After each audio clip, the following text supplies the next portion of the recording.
Assalamualaikum warahmatullahi wabarakatuh. Perkenalkan, nama saya Muhammad Irfandi. Saya seorang pelajar dari kelas 11 IPA 3. Saya bersekolah di SMA Negeri 1 Biau. Pada kesempatan kali ini, saya akan membawakan sedikit materi mengenai sejarah konferensi meja bundar yang melibatkan bangsa Indonesia dengan bangsa Belanda.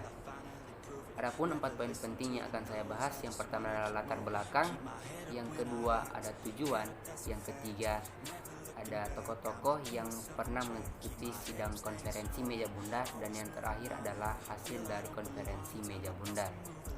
Namun, sebelum saya masuk pada inti dari materinya, saya ingin menjelaskan kepada teman-teman semua bahwa konferensi meja bundar merupakan sebuah pertemuan yang dilaksanakan di Den Haag, Belanda pada tanggal 23 Agustus sampai 2 November 1949. Baik, poin pertama adalah latar belakang terjadinya konferensi meja bundar. Hal yang melatar belakangi terjadinya konferensi meja bundar adalah kegagalan bangsa Belanda untuk meredam kemerdekaan bangsa Indonesia dengan jalan kekerasan karena adanya kecaman dari dunia internasional. Bangsa Indonesia dan bangsa Belanda kemudian mengadakan beberapa pertemuan untuk melakukan penyelesaian secara diplomasi.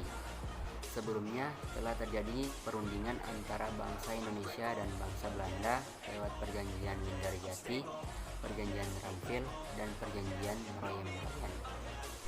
Baik, poin kedua yaitu tujuan konferensi meja bundar. Adapun tujuan dari konferensi meja bundar adalah sebagai berikut. Yang pertama, untuk menyelesaikan perselisihan antara bangsa Indonesia dan bangsa Belanda dengan cara melaksanakan perjanjian-perjanjian yang dibuat oleh bangsa Indonesia dan bangsa Belanda, terutama dalam pembentukan negara Republik Indonesia Serikat atau yang disingkat dengan RIS.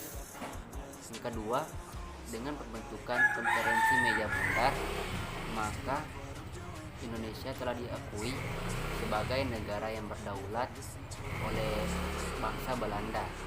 Berikutnya poin yang ketiga. Pada poin ketiga ini membahas tentang tokoh-tokoh yang pernah menghadiri sidang konferensi meja bundar.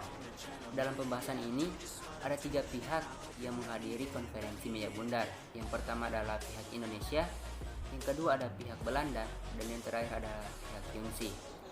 Pihak Indonesia diketuai oleh Dr. Anus Muhammad Hatta dan terdiri dari 12 delegasi secara keseluruhan. Yang kedua, pihak Belanda.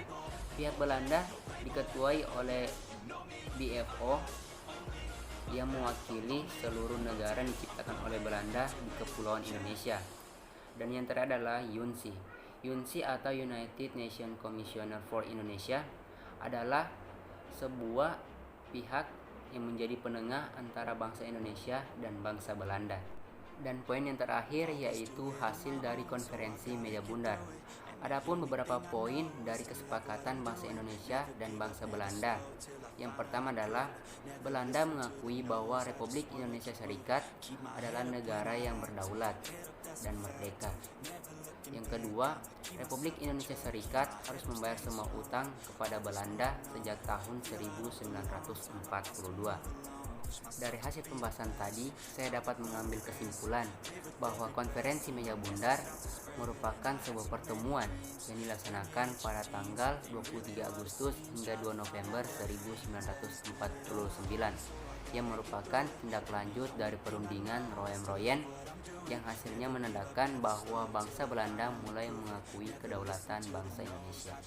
Ya, itulah pembahasan mengenai konferensi meja bundar. Kurang dan lebihnya saya mohon maaf. Assalamualaikum warahmatullahi wabarakatuh.